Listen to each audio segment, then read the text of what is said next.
Whoa! Thank you, Jesus. Clap your hands to Jesus. You are going to do. You are going to do things that the educated people are doing, yet you are not educated.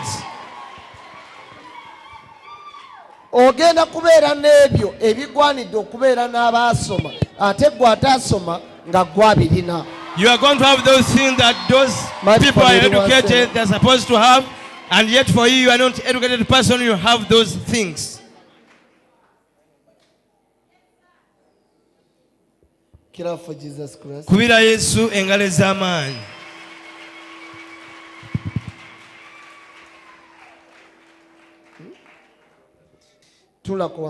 Have a seat.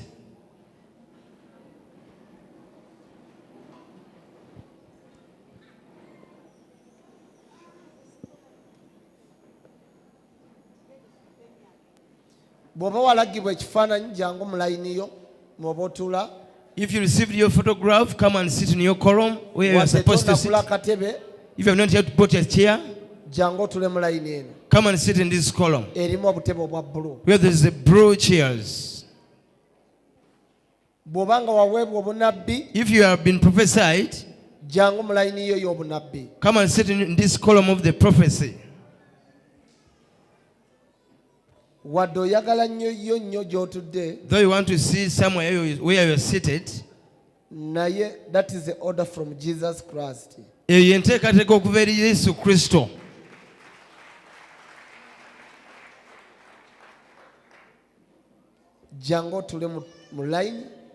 Come and sit in this column of those people who were given prophecy.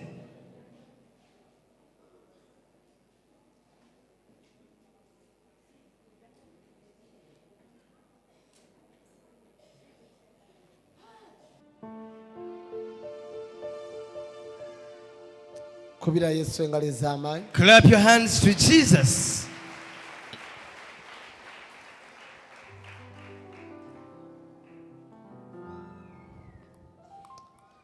Thank you for coming. Mwebale nnyo okujja.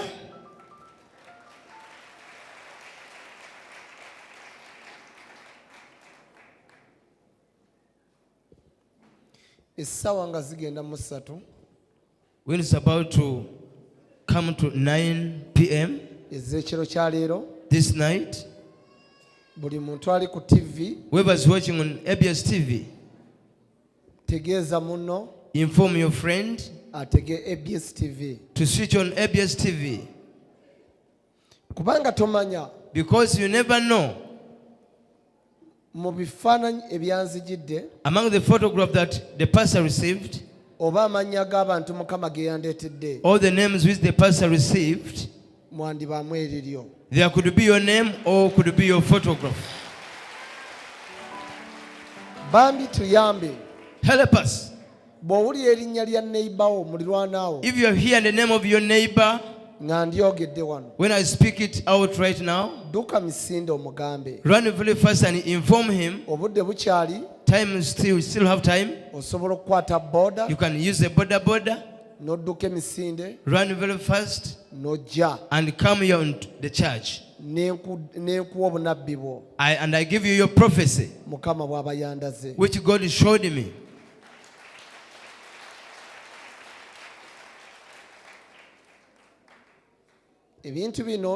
These things, they seem to be joking, but we are not joking at all.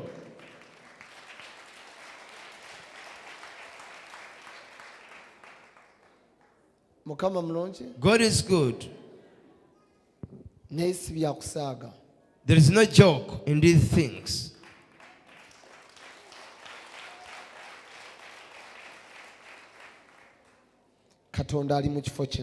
God is in this place.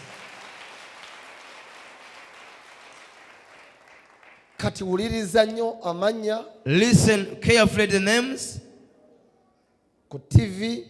on ABS TV.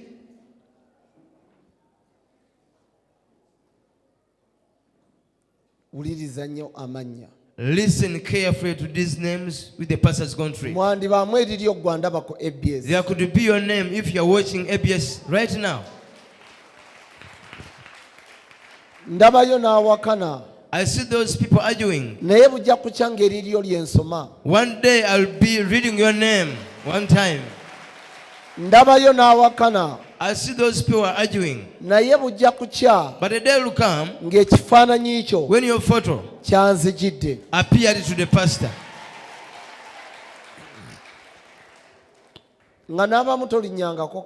Some of you have never stepped here in Kawaala.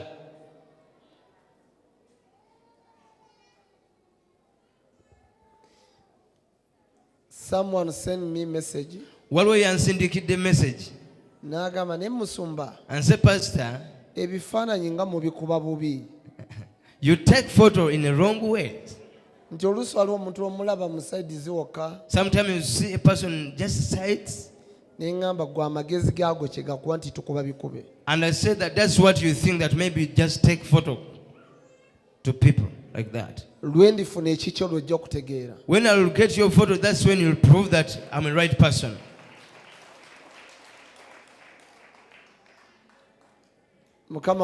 God is good. I'm here to prophesy to you and to pray for you, for God to set you free.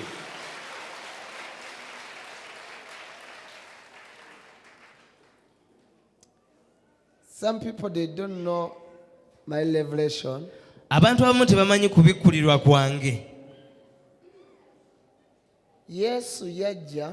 Jesus came. Balanga Yesu ebbanga ddene. They announced Jesus for quite a long time. Yesu bamulowooza nti oba alijjira mu kitiibwa kifaanana kitya. They thought that Jesus was going to come in a lot of honors, in glory. Bamulowooza nti alijja yambadde amaganduula. They thought he was going to come putting on gown, garments. Alijja aliko ekintiisa ya Katonda. He will come with the fear of God. Naye negundi yonna empaka n'obuzibu bwonna bwe bwava. All the arguments, that the beginning of the arguments, Yesu yajjira mu kiralo ky'ente. Is when Jesus came from the kraal of the cow.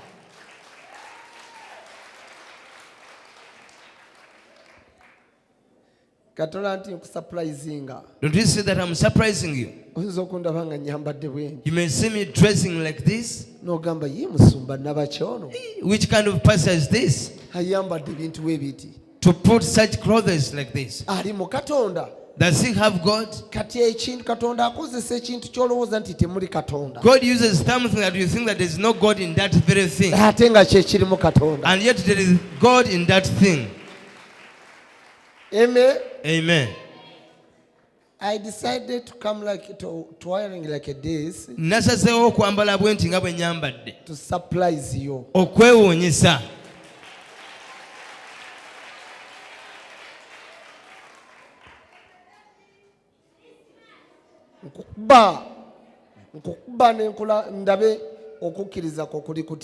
I want to put on like this and to prove how your faith is, to see how your faith you see is best. Jesus is inside of those people who are wearing with tie, with shoes. Yesu ali mu bantu bokka bateekako tie ne suit bokka. Abambala amatai. Those put on ties and suits. That Jesus is only with those people. In any way you put on, Jesus can stay inside of you. Katonda asobola okubeera munda mu ggwe.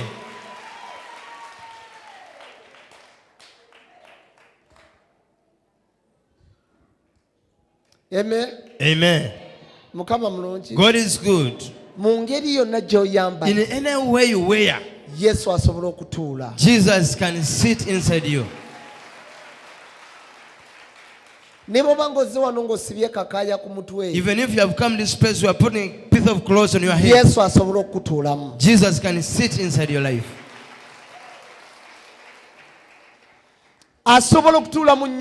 You can sit in a house where you don't think that must be there. Yayingira mu nyumba y'omuwooza.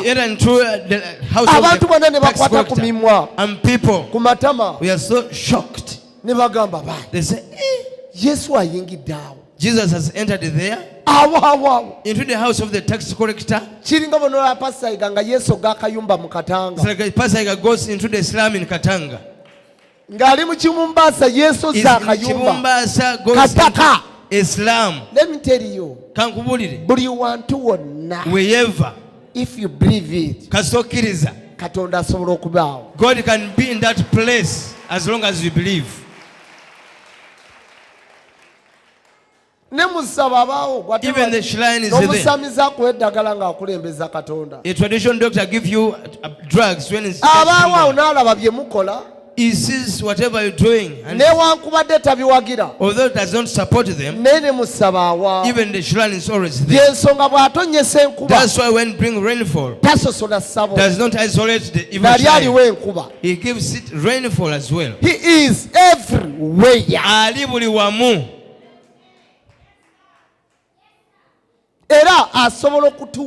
He can sit everywhere.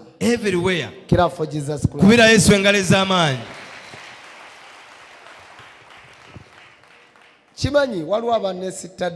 I know some people have been stumbled because of the dressing code.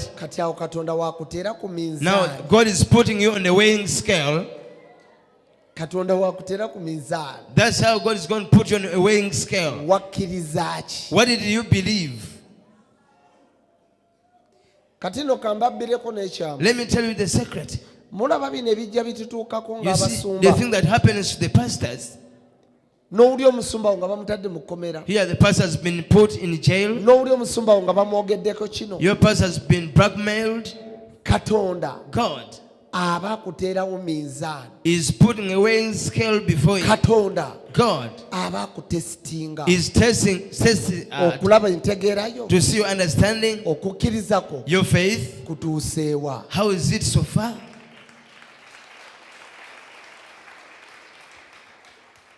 God can put an usher for you and become just and disturb you wherever you go, disturb you. Wherever you stay. Yeah, that's the truth. Ushers can chase people out of the church.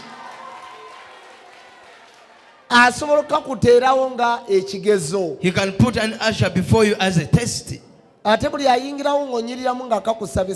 Whoever comes when you are very smart, ask for the phone number. They ask for the phone numbers and begin to call you. My daughter sent me on WhatsApp and said, I'm fed up of the men in your church. I'm going to run out of your church. They're just disturbing me. They're vibing me. I told her that's a test before you. It's your test. No challenge, no testimony. Awatali kusoomozebwa tosobola kufuna bujulizi.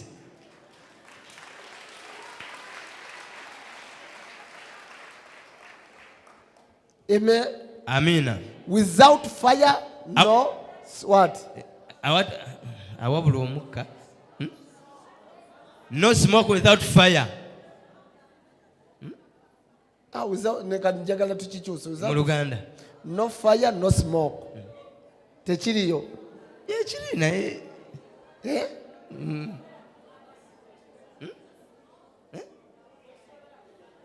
Lwaki?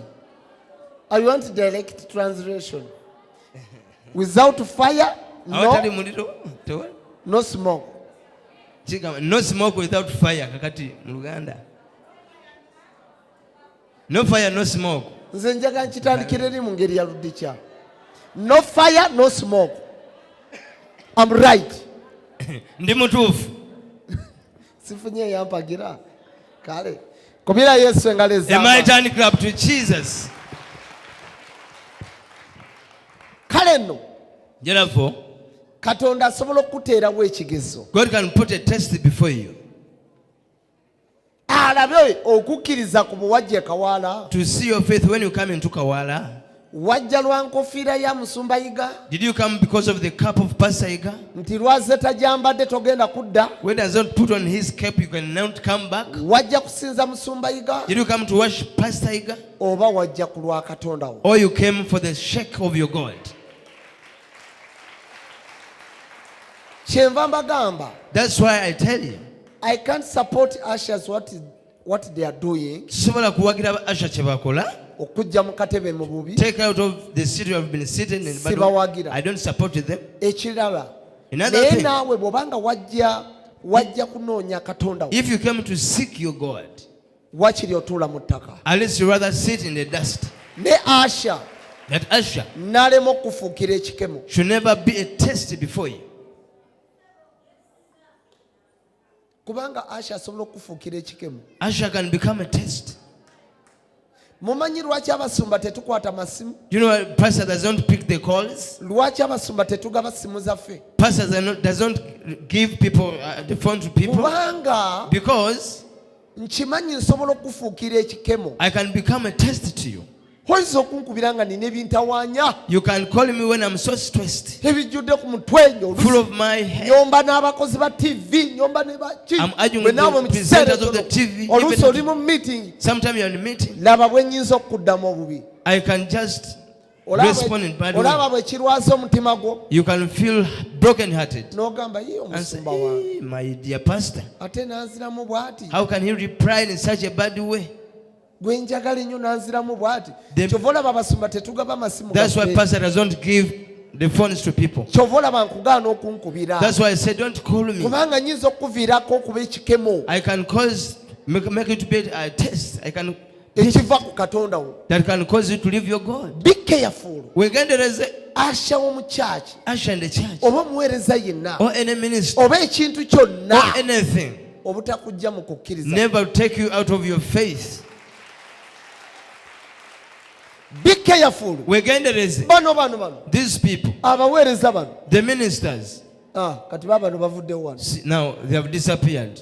Obalaba You see, baliwa we are there. ate abakubi b'ebyuma Instrumentalists, baliwa we are there. baliwa We are there. abakubi b'ebyuma Instrumentalists.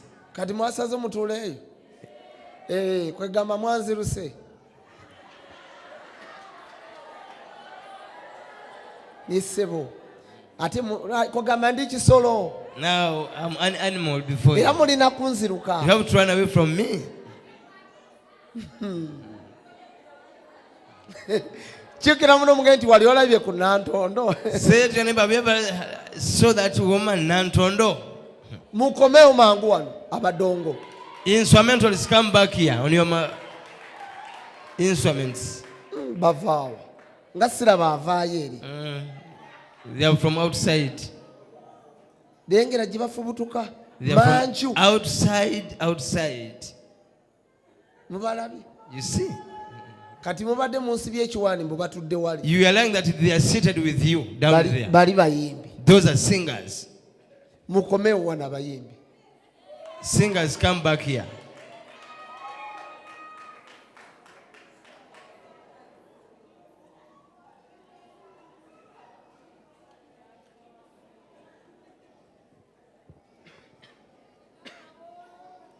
Mujje wano. I said, come over here.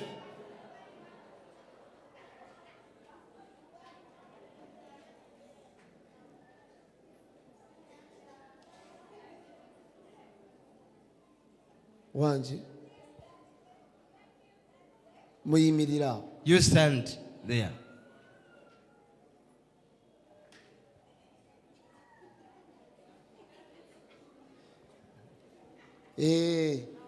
Kwegamba bambi mugenzi okulanga bwe nnyimirira wano nze kanfa. So you decided that when I stand here alone, I can die. Kwegamba ndi mulambo kamukomewo mukuume omulambo gwammwe.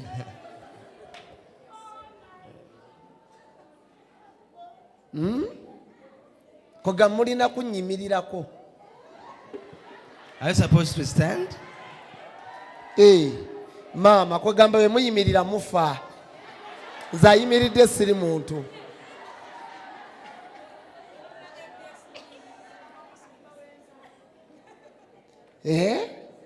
kwegamba muyimiridde mundabe ne mu kawompo.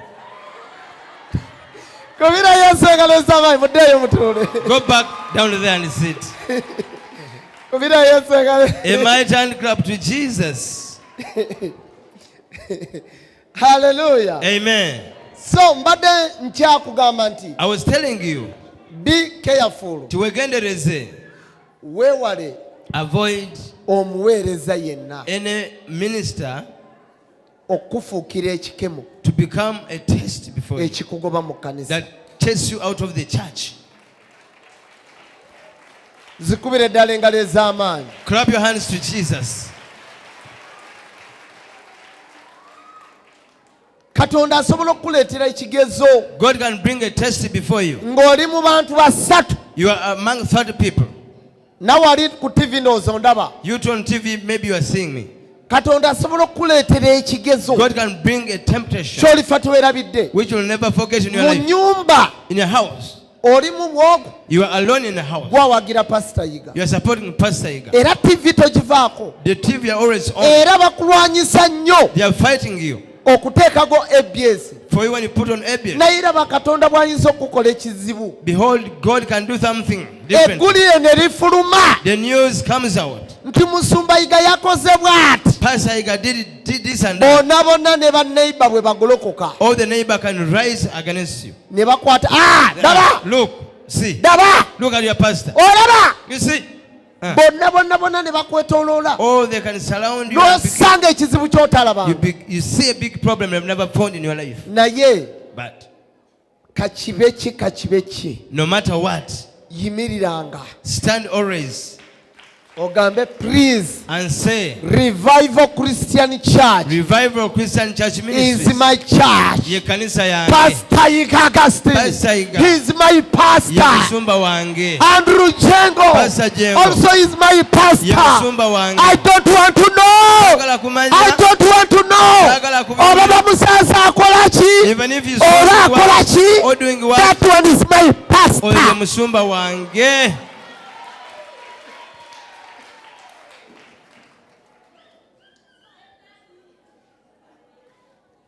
Amen. Amen. Kankubuulire. Let me tell you. Ekintu kwagala. What's called love? Okwagala. Love. Nalyo libanga ddogo. It's like a witchcraft. Mukama mulungi. God is good. Nalyo libanga ki? It's like a what? Witchcraft. Ddogo okwagala si musango. Love's not a crime. It's not a case. Okwagala omuntu si musango. It's not bad to love somebody.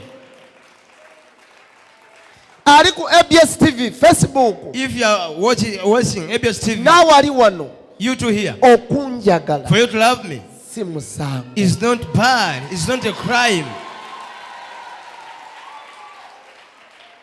Singa okwagala omuntu gwali musango. If you love a person is kitaawo ye yandisoose mu kkomera. Your father will be the first in kubanga naye yasooka kwagala maama wo. Because he first loved your mother.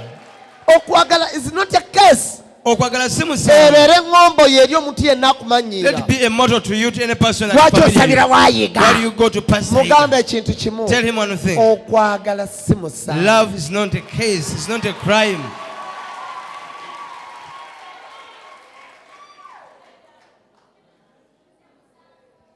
Amen. Amen. Simanyi lwaki ne Mukama lwaki abeera anziza buto. I don't know why God always make me to be young. Abasajja abamu balina ebbuba. Other people are so jealous and balina ebbuba. Bw'alaba omukazi ng'abeera ku ABS alaba pasayinga. Y'omusajja abijja mu bbuba. And a man becomes jealous and says, atandika mukazi wange ne kamutanda n'agenda ewaayiga. If my wife go to Pastor Yiga's church. Engeri gy'ayagalamu yigo. The way this woman loves Pastor Yiga.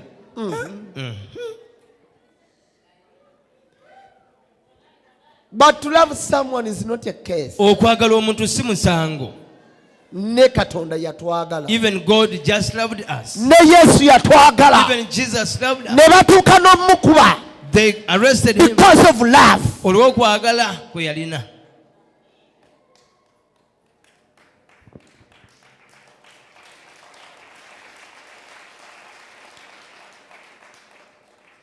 Abantu okwagala Katonda wammwe. For people to love your God si musango. is not a crime.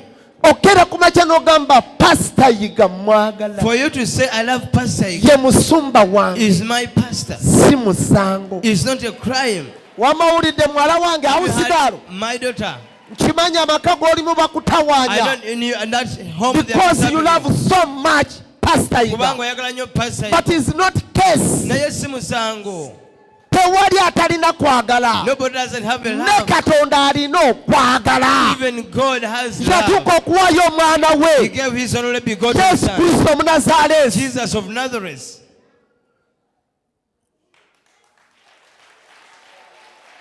Because he loved us too much. Kubanga yatwagala nnyo nnyini ddala. N'awaayo omwana we. And he gave his only begotten. Yatwagala, okwagala si musango. Love is not a case. That guy you love omusajja oyo gw'oyagala is not a case. si musango.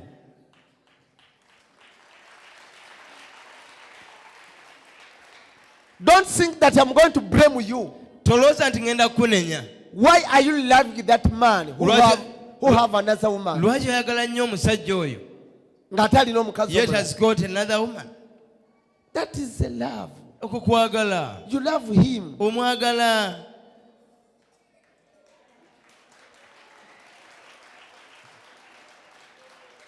Ebintu byonna tugezako n'obisabira. Other things, try to pray for them. Nze tewali kye sisabira. There's nothing I done to pray for. Yeah. Mukama mulungi. God is good. Tewali kye sisabira. There's nothing I cannot pray for. Oleese ssente wazijje mu bubbi. You brought money, you brought it from theft. Mbunga nsigoba sijja zisabira. Can I chase that money that I will never pray for that kubanga money? wazijje mu bubbi. Because you got it from theft. Twebaza Mukama. I thank the Lord. Kubanga tebaakukudde. Because you are not arrested. Kanzisabire zibeere za mukisa. Let me pray for naye toddayo okubba. Never steal once again. Yeah.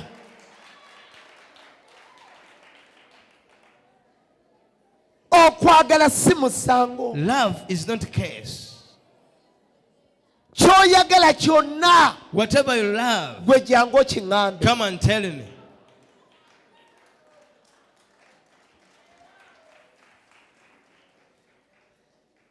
Oyinza okyagala naye nga kiri booked. You may love it when it is booked, but you're booking at naye but I believe tewali lusozi lutatemebwamu kkubo. There's no mountain that can never have a way within.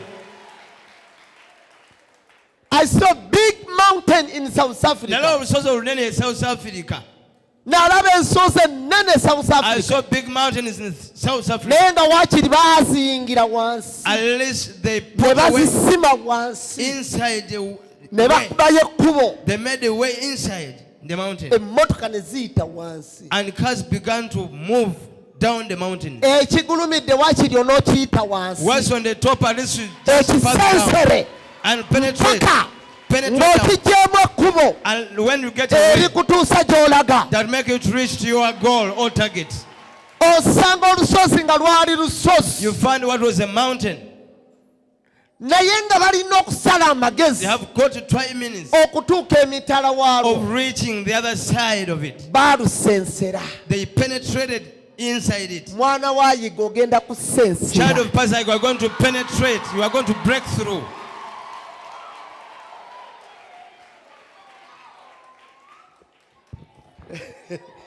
Shukiramu muge nti ogenda kusensera. Tell your neighbor that you are going to break through. You are going to penetrate. Oba lusozi lwa mpeta. Whether the mountain of lwa mpeta. Ogenda dusensera. You are going to penetrate inside it. Penetrate. Ogenda dusensera. You are going to break through it. Oluwummulemu ekituli betu. You are going to make a hole inside it and reach to your goal and reach to the other side.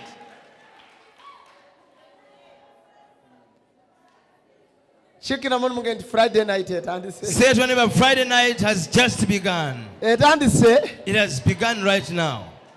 Ngenda basabira. I'm going to pray for you. Mubeere n'ebyokulwanyisa. You'll have weapons.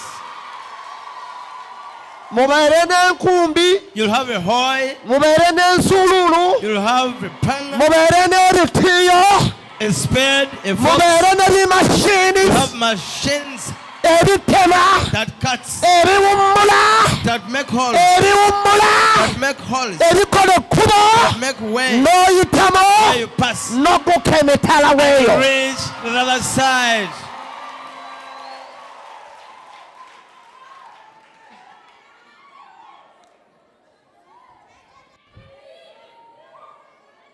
I see a lot of mountains in South Africa. South Africa.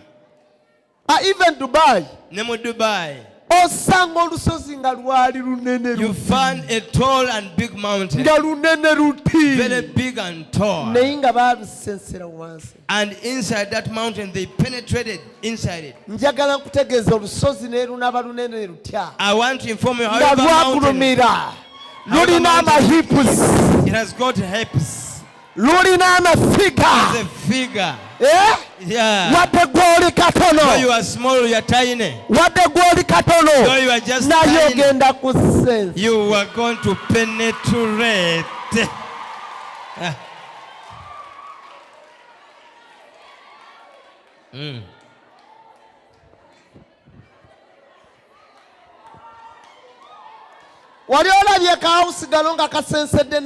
Have you ever seen a house girl just penetrating in the married woman? The same way you are going to make a way, pass through.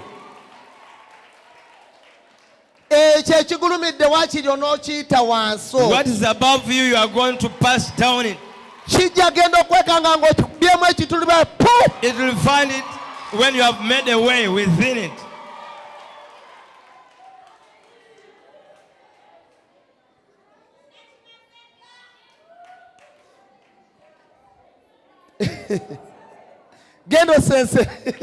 Go and break through. Go and break through. Go and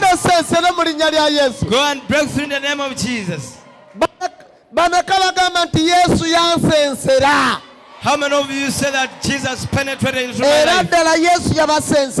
It is true, Jesus penetrated into my life. This night for you to be here. That means Jesus penetrated into your lives. Let me tell you, you are going to penetrate into your master. Even if you do any mistake, you can never see the brother. You are going to penetrate into your husband. Even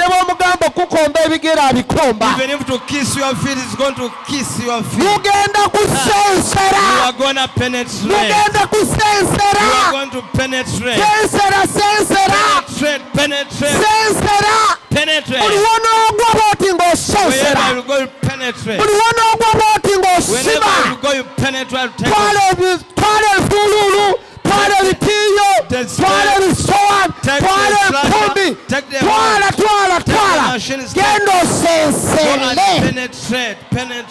Penetrate.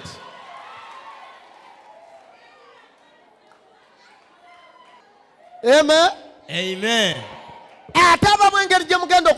Some of you, the way you are going to penetrate, you never find out, you never know it. Some of you are going to penetrate into riches. Men and women who believe in Pastor Iga, who pray from this place, you are going to penetrate on your place of residence. You find out yourself. You begin to count yourself. By the way, God has made me rich. Yeah.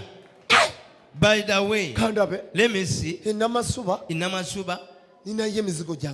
I have my apartments, rent houses. I build them jokingly. In Nansana, I've got 3 plots of mine. Yeah. In Kasangati, I'm having a home where I'm not a rentier. The time will come. You still never ask for riches. You never ask how people become rich. You find out yourself. You have penetrated on your region. You'll buy neighbors one by one. Buy neighbors one by one. Yiga.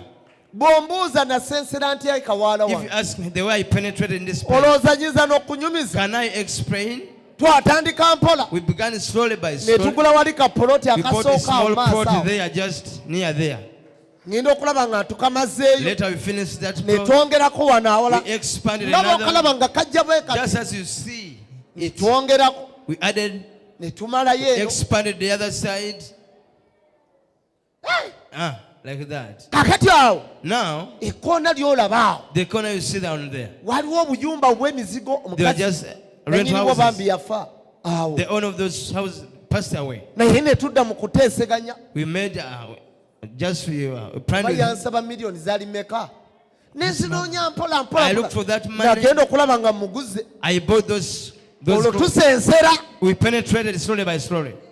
Kati waliwo ekiyumba mu nsonda awo awatula abalwadde awo. Down there was a house, Waliwo ekiyumba nga kinene was kya just- mwamba kikadde.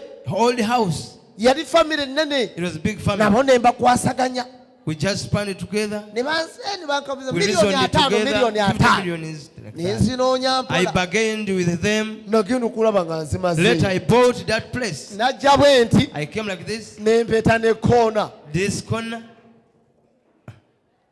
Wano emanju waliwo omukyala nga bamuyita Siteera. Behind there's a woman called Stella. Enju eri mabega wano mu kikomera The wano. house you see in the fenced house.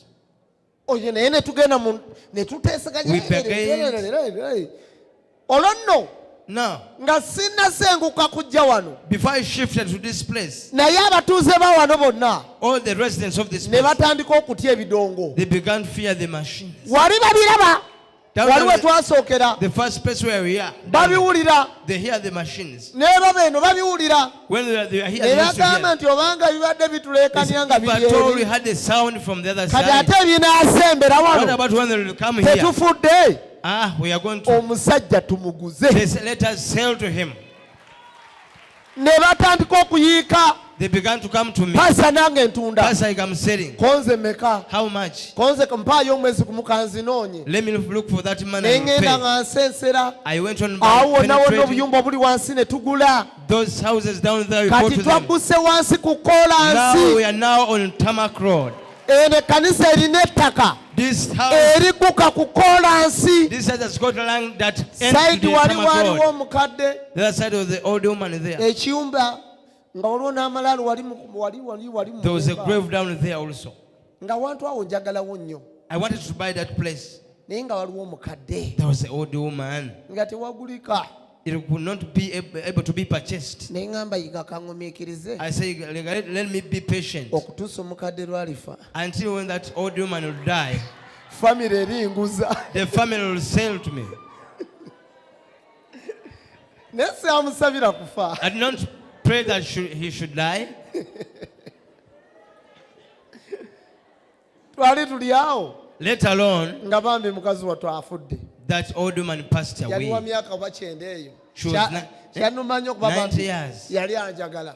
She used to love me so much. Naye weewuunya ebintu bizibu era bannange Let me tell you, nze nalowooza nti omukadde oyo I tanjagala. thought that old woman does not love Famire me. eyo tenjagala. That family doesn't love me. Naye kyovulaba ebintu bizibu. Things are so difficult. Omukazi omukadde yaleka eddaame n'agamba wantu wano temuguzaawo ngawo omuntu yenna. That old woman made a good will, said that never sell to anybody else. Muguzangawo pasita ye. You sell to Pastor Iga. Kubira Yesu engalo ez'amaanyi. Clap your hands to Jesus. Awo nawo kumpi obukadde 10. We spent like 100 Ne million. mbunoonya ne mbubawa amalaalo ne bagasengula. They shifted all the graves. Nabagamba saagala wano malaalo gammwe. I told them, I don't want you to see this grave here. Owulira yiga eyava mu kyalo. Iga, who came from the villages, they want to speak on Owulira that. yiga ataasoma. Iga, who is not educated, Yali mu kulagira amalaalo gakole ki? is commanding the grave to be. Ogenda kusengula Evicted. ebijja by'abantu. You are going to evict people's Kankubuulire. property. Ogenda kusengula ebijja by'abantu. You are going to evict people's property. Katonda asobola okugolokoka. God can arise. Katonda asobola okuyimirira. God can stand. N'osengula ebijja by'abantu. And you can evict people's graveyard. Mugenda kusengula ebijja You can by'abantu. evacuate people's properties and whatever. Mugenda kukyusa ebijja by'abajjajja ne You are bajjajja. going to change the things of the grand and Nga grandfather. gwe tobyetaaga mu ttaka You lyo. don't need them in your land. Clap your hands to Jesus. Hallelujah. Amen. God is good. All the time. That's what's called penetrating. Right now, we penetrated into Kawaala. Era state council ne maleteekawo akapande. If the council can put a signpost akalaga road that shows the road, n'etassa akabizzaayo road, doesn't show Abizayo road, ejja kuba etulimbye nnyo. it will be bad. Ate nkaagala wali Kasubi mu koona. I want that signpost there in Kasubi. Abizzaayo road. Abizayo road. Hey! Okuleka enguzi nga olwo mpozi agenze n'agulirira obugulizi. Unless somebody bribes. Bw'otuuka okutuuma ekkuba erijja e Kawaala olituumaani. If you want to name that way that comes to Kawaala. Stage mu tawuni. Who has a stage in town? Who? Abizayo. Ate kankubulire. Let me tell you. Katonda agenda kusuula awantu omaamire byonna byonna by'osanzewo. Obimaamire. Make you go into the place you are going to take over whatever you found in that region. Nze wano e Kawaala. In Kawaala. E Kawaala nasangawo bukanisa. I found churches. Obwali bwefuula mbu bw'amaanyi. Pretended to be powerful churches. Bwali bwefuula mbu bw'amaanyi. They pretended to be powerful churches. Era abasumba abamu nga batambula n'obumotoka beekalakaasa. Pastors, we are having cars. Naye yiga bwe yajja e Kawaala. When Yiga came to Kawaala. Yiga bwe yajja e Kawaala. When I came to Kawaala. Tekyali musumba awulikika e Kawaala. No pastors being heard in Kawaala. Sigaana. Katonda asobola okuyimusa nabbi. God can raise another abeera n'akasanvu. Have a 70,000. Sigaanye Mukama alinayo akasanvu. Although God has got a 70,000 prophets. This is my regime. Naye guno omulembe gwange. Yeah. Kisanja kyange kino. Amen. Mukama mulungi. Amen. Ogenda kusaanikira. You are going to take over. You just love Jesus Christ. Oyagala Yesu Kristo. And love your pastor. Era oyagala musumba wo. And love your church. Oyagala ekkanisa yo. Ojja kulaba Katonda byakola. You will see the miracles of God. Mugenda kusensera. You are going to penetrate. Mugenda kubuutikira. You are going to cover. Ogenda gwammako obuutikire. You are going to cover that marriage. Nga ne Nazaala omwami takyamulabawo. Even the mother-in-law can never be nga ne baganda be tebakyayogera. Even the mother, nga gwayogera. You'll be the one to ndagula talk. akamwako okubanga gwalagira. Your lips will be the one to command. You'll be the one to command. Gwatowa order. You'll be the one to order. Gwalamula. You'll be the one to judge. Gwamala ensonga. You'll be the one to decide. Ekyo kisoboka. That one is possible for you.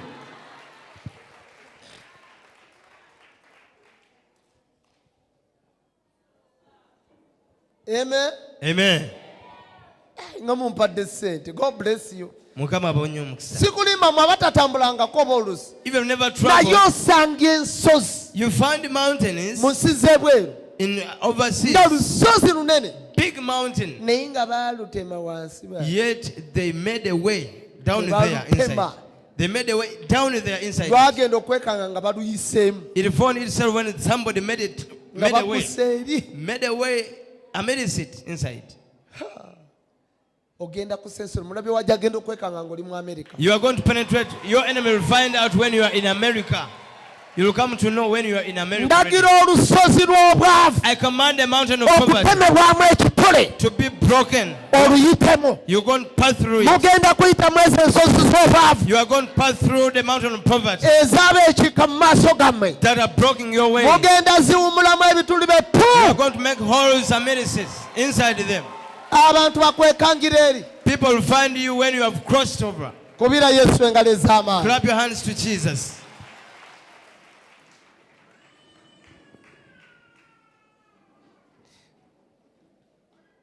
Nantongo. Nantongo. Najiddwa Nantongo. Nantongo, I received your name. Mukama n'akundaga. God showed me. Tolina mwana. You don't have a child. Tolina mwana mu bulamu bwo Nantongo. You don't have a child in your life, you Nantongo. Balamu bo baagala bba wa kugobe. Your in-laws, they want your husband to chase you. balamu bo baagala bawa kugobe. Your in-laws, they want your husband to chase you away because you don't have a child in that marriage. You have a problem. Kati amazinga g'ekikyala gawunya. Mukama kyeyandaze. That's what God showed me. Ku Nantongo. About Nantongo. Ne tubeera ne Linette, I don't know, Rinette. You are called Rinette. Mukama yakundaze ng'obeera Nansana. God showed me that you send in Nansana Ganda. Nantongo gwensoso okusoma bw'oba woli wano vayo. Nantongo, if you are here, come. If you are at home, run very fast and come.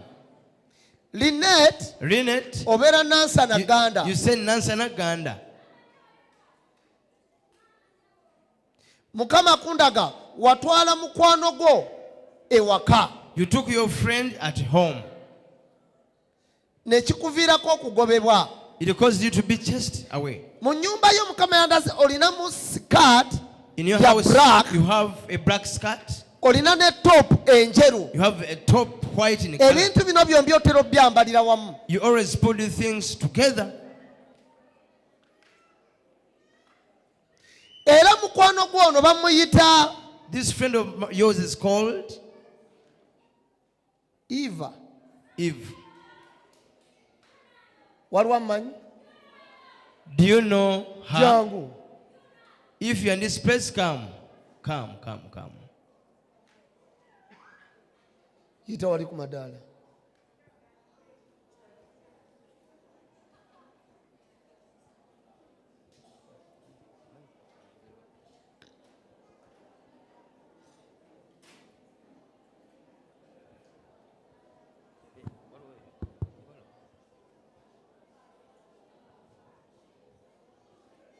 Stand there.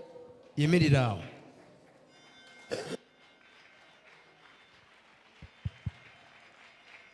Chichi amanyi nga gakwedde chichi. Why are you scared? Baba.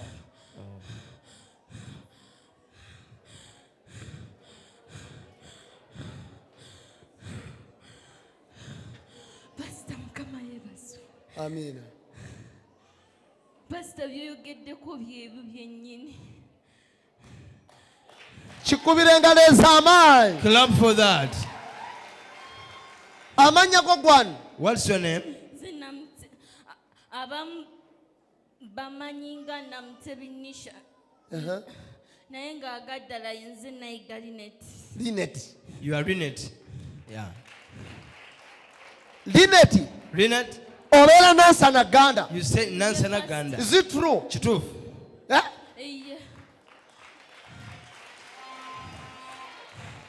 Rinette watwala mukwano gwo. You took your friend ewaka at your home.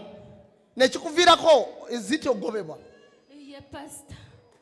It caused you to be chased away. Mukama yandaze nga mu nyumba yo. God showed me that in your house. Olina musikati eya black ne top enjeru. You have a black skirt and a top white in color. Is it true? Kituufu. Era Mukama nandaga. God showed me. Mukwano go ye Eva. Your friend is called Eve. Yeah? Clap your hands to Jesus.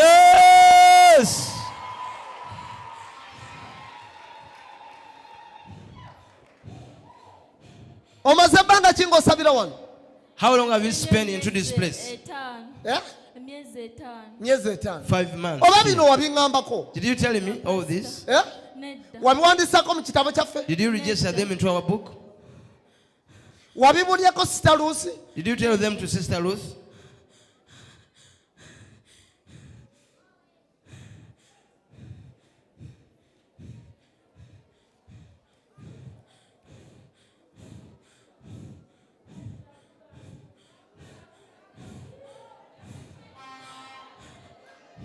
Can I prophesy?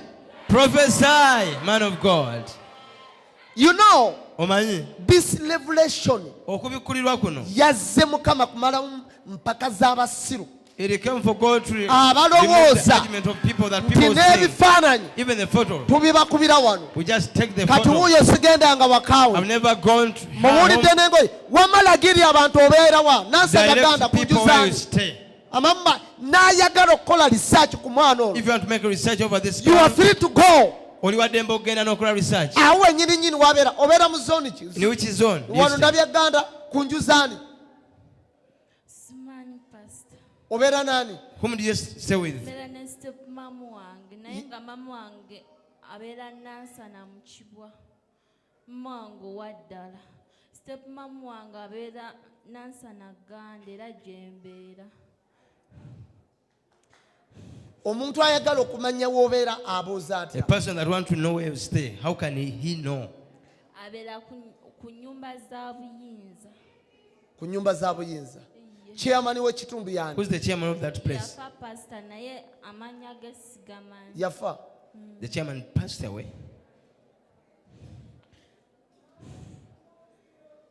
lwaki otidde nnyo Why are you so scared? Pastor mbadde sikisuubira kubanga amanya gange tebagamanyi nnyo. kubira yesu engalo ez'amaanyi Clap your hands to Jesus. kyukira muno muge nti katonda yakumanya Tell your neighbor, God knew you ng'okyali tonnaba nagenda mu lubuto lwa maama when you are still in the womb of your mother. katonda gwe tusinza The God akumanya we worship knows you. genda weetulire waliwo Go and sit down there.